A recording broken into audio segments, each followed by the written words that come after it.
lumière de sa face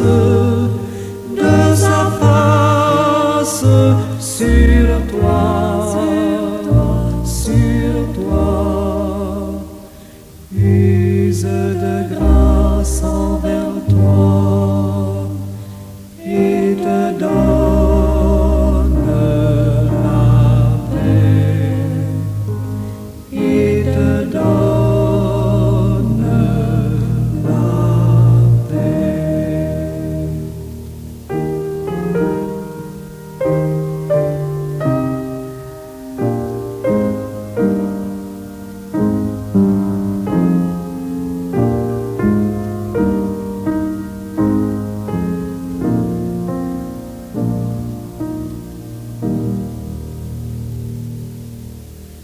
L'Éternel te bénisse, l'Éternel te bénisse et te garde, fasse lever la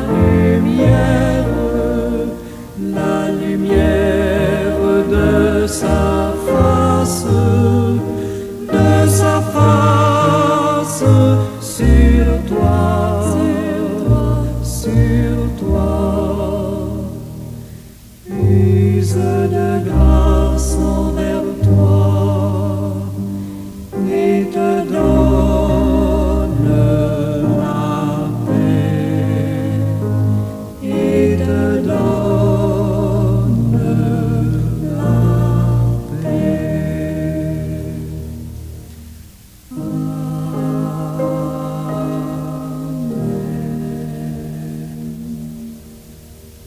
Nous te saluons, ô Dieu, notre Père en Jésus-Christ, pour ce nouveau jour que dans ton amour, tu nous donnes. Merci, Seigneur. Merci pour tout ce que tu as déjà fait dans la vie de chacun et de chacune de nous. Merci pour ce que tu feras dans notre vie au fil des heures, des jours et des années à venir. Merci, bon Papa. Béni soit ton nom en Jésus-Christ, notre divin Seigneur et Sauveur. Amen. Bien-aimés de Dieu et très chers amis, bonjour, bon matin. Que la grâce de Dieu vous soit. Je viens d'examiner avec vous 10 caractéristiques fondamentales d'un vrai serviteur, d'une vraie servante de Dieu. Je dois vous dire qu'il en existe encore 4 autres. Elles figurent parmi les essentielles. Il s'agit de la foi, de la sagesse, de la soumission à Dieu et de la dévotion à la prière. Pour nous, chrétiens et chrétiennes, elles sont d'une importance cardinale dans le service chrétien. En guise de conclusion à cette série, je vais, de façon très succincte et à la lumière des Saintes Écritures, glisser quelques mots sur chacune d'elles pour compléter la liste. Nous commençons par la foi. La foi est la première caractéristique essentielle d'un serviteur de Dieu.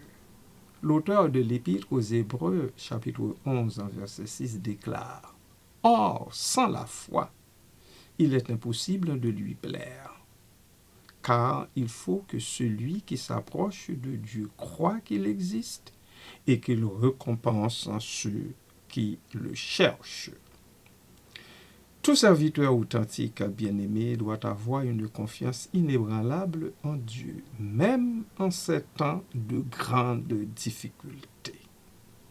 Cette foi permet aux vrais serviteurs et servantes du Seigneur de surmonter les épreuves et de guider les autres sur le chemin de la vérité. Amen.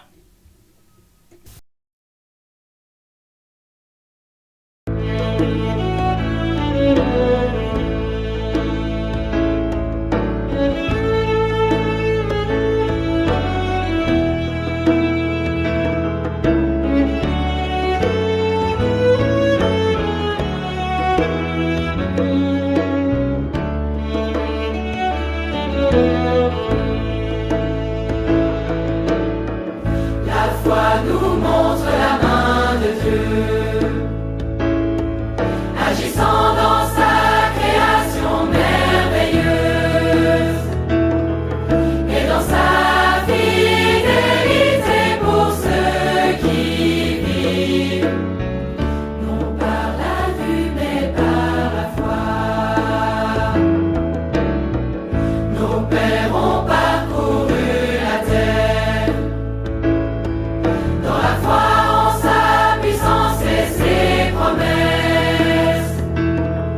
Ils attendaient la sainte cité de Dieu, règne de justice et de paix.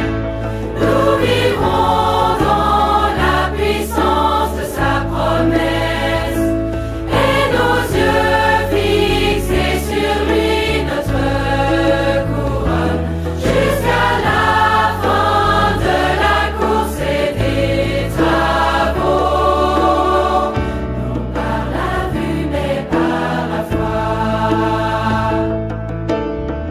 Et les prophètes par la foi ont vu le jour où viendrait le Messie, puissant pour briser les chaînes du péché, surgissant vainqueur du tombeau. Nous vivrons dans la puissance de sa promesse et nos yeux fixés sur lui, notre couronne, jusqu'à la fin de la course et des travaux, non par la vue mais par la foi.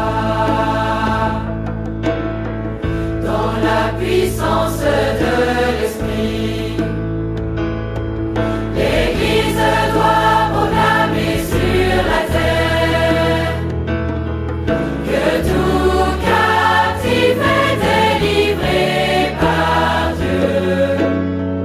Bonne nouvelle par la foi. Nous vivrons dans la puissance de sa promesse et nos yeux fixés sur lui, notre couronne, jusqu'à la fin de la course et des travaux, non par la vue mais par la foi. La foi déplace nos montagnes pour ceux qui font appel à Jésus-Christ. La puissance de l'Évangile triomphera. Tout est possible à celui qui croit. Nous vivrons dans la puissance de sa promesse et nos yeux fixés sur lui, notre couronne, jusqu'à la fin de la course et des travaux, non par la vue mais par la foi. Non par la vue mais par la foi. Non par la vue mais par la foi.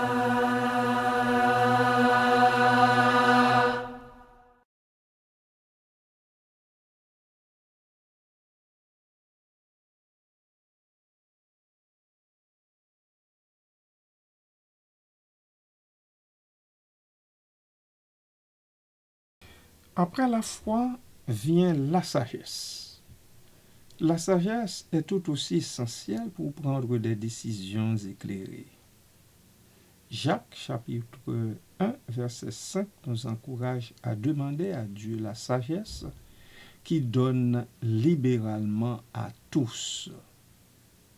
Un serviteur doit être capable de discerner la volonté de Dieu et d'agir en conséquence. La sagesse permet de naviguer dans les défis du ministère avec discernement, patience et intégrité. suit la soumission à Dieu. La soumission à la volonté de Dieu est cardinale. Jacques chapitre 4, verset 7 nous appelle à nous soumettre à Dieu et à résister au diable. L'apôtre dit bien, et je cite, « Soumettez-vous donc à Dieu. Résistez au diable et il fuira loin de vous. » Cela dit, bien-aimé du Seigneur, un vrai serviteur, une vraie servante doit être en accord avec la direction divine. Elle se doit de chercher à accomplir la volonté de l'Éternel Dieu plutôt que ses propres désirs. Je veux dire que de chercher à satisfaire ses propres désirs. Cette soumission est le fondement même d'une vie de service authentique. Amen.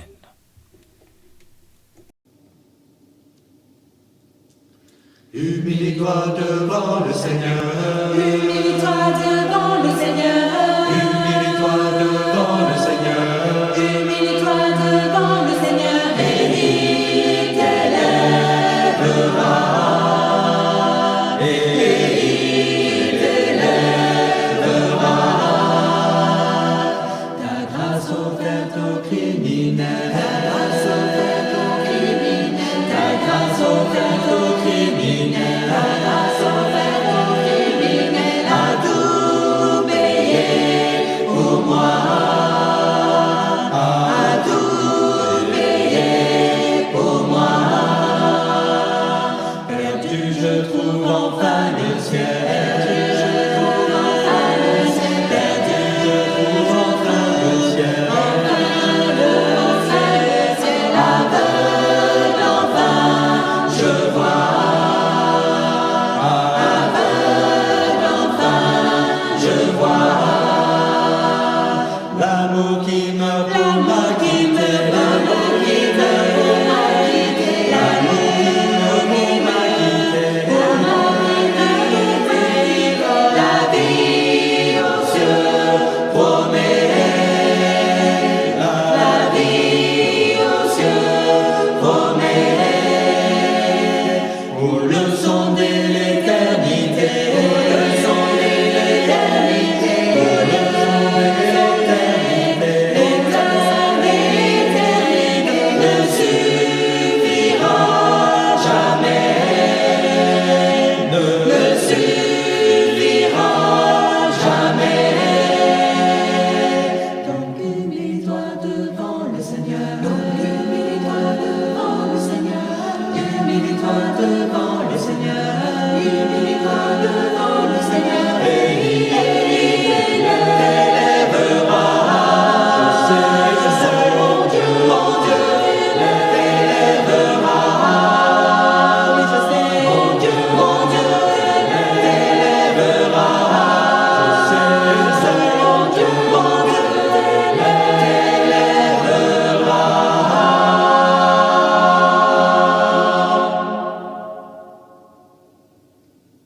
Enfin, nous clôturons avec la dévotion à la prière.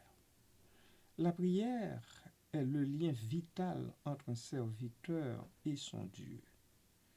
Le Seigneur Jésus nous exhorte à veiller et à prier dans les évangiles synoptiques. Veillez et priez, dit-il, afin que vous ne tombiez pas en tentation.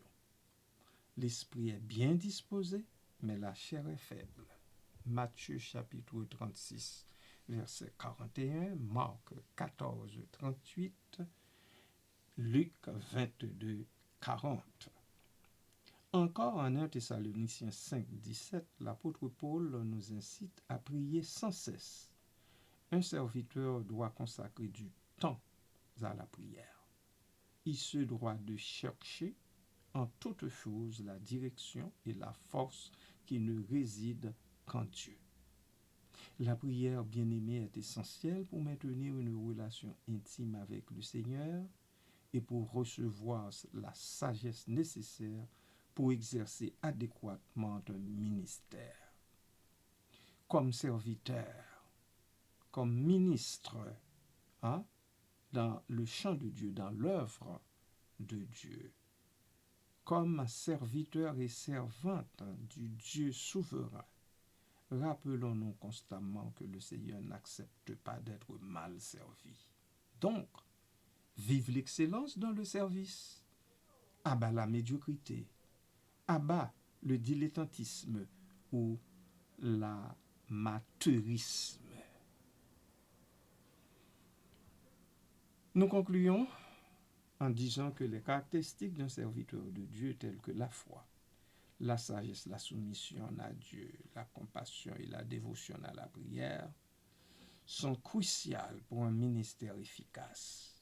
En cultivant ces qualités, les croyants peuvent devenir des instruments puissants entre les mains de Dieu, apportant ainsi lumière et espoir dans un monde souvent assombri par le désespoir. En fin de compte, un véritable serviteur de Dieu, une véritable servante du Seigneur notre Dieu, est celui ou celle qui reflète le caractère de Christ et s'engage à servir les autres avec amour et dévotion. Amen. Que Dieu nous soit en aide. Que Dieu soit en aide à toutes et tous. Amen.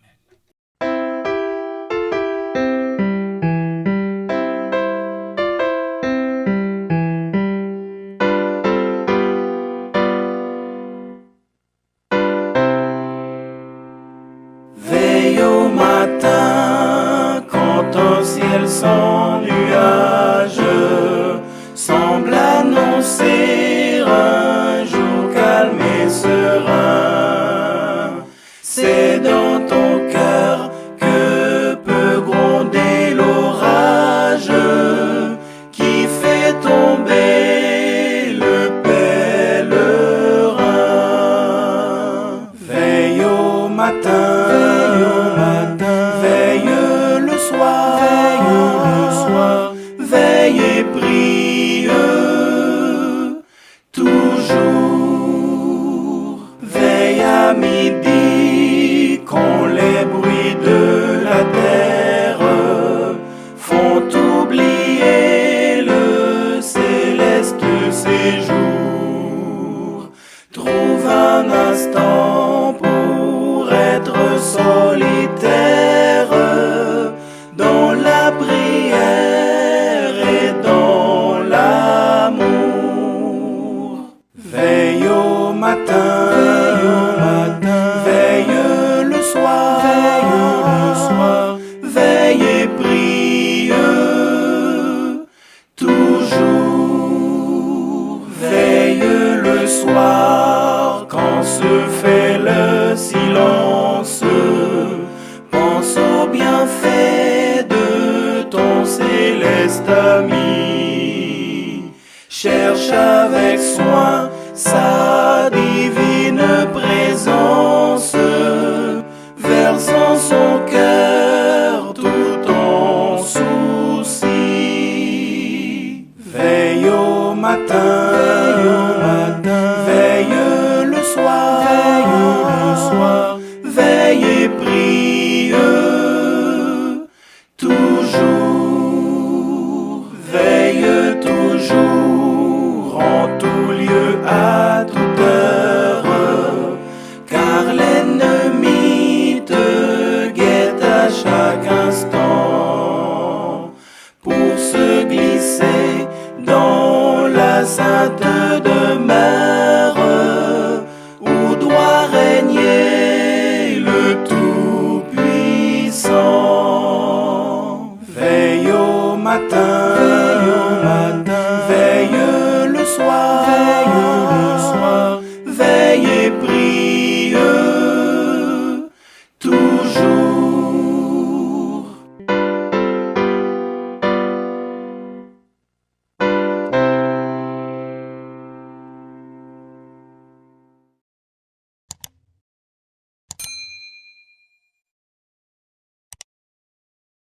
Prions le Seigneur. Seigneur Dieu, rends nos cœurs vigilants et notre esprit attentif. Nous t'en supplions dans le nom de Jésus-Christ. Aide-nous à veiller dans la prière, même quand la fatigue nous gagne, même quand le monde nous disperse. Renforce notre foi, Seigneur. Éclaire nos pensées, fortifie nos décisions. Apprends-nous à prier sans cesse, en silence quand il le faut, avec confiance quand nous sommes faibles, avec amour quand nous sommes éprouvés. Que notre vie devienne une prière continuelle et que jamais nous ne cessions de nous tourner vers toi pour recevoir ta paix, ta force et ta lumière. Merci Seigneur Dieu Tout-Puissant. Merci. Dans le nom de Jésus-Christ, notre Sauveur, nous prions. Amen. Amen. Bien-aimés de Dieu et amis à l'écoute, je vous souhaite de passer une très bonne journée de samedi, un très bon mois aussi de mai. Nous avons déjà laissé derrière nous la première journée. Il nous en reste 30 jours. 30 jours de bénédiction, je vous le souhaite dans le nom précieux de Jésus-Christ, par notre bon et tendre Père céleste. Restez à tout jamais bénis. Amen.